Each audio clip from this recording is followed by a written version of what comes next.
Realm Reborn Red.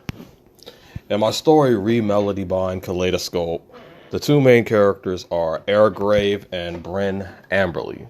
Both of them are Patacharacters that comes before the unwritten page, where existence, non-existence, possibility, and nothing were not of potentiality, uncertainty, unknown, or actuality. With the awareness of the coming of Chaos Ceremony, he gained the assistance of Bryn Amberly to stop the coming event. And this is where the story picks up.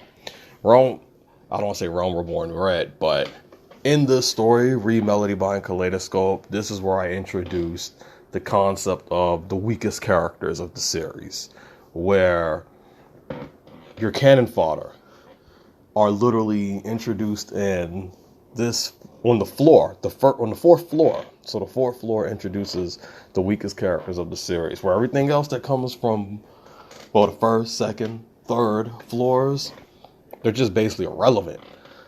That's basically their status. And this is where your fodder characters come in. Bryn Amberly and Airgrave utilizes the concept Realm Reborn Red. And I talked about that on a different video.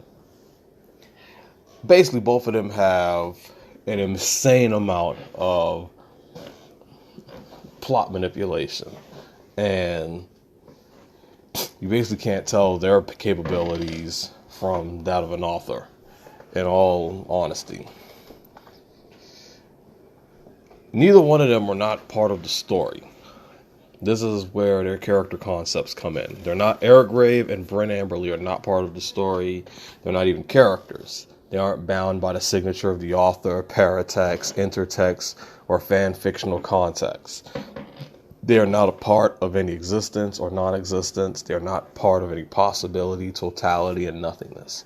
This is introducing basically a brand new, what I call a Patacharacter type, that appears in the story, and it's a coming trend that keeps coming after this book.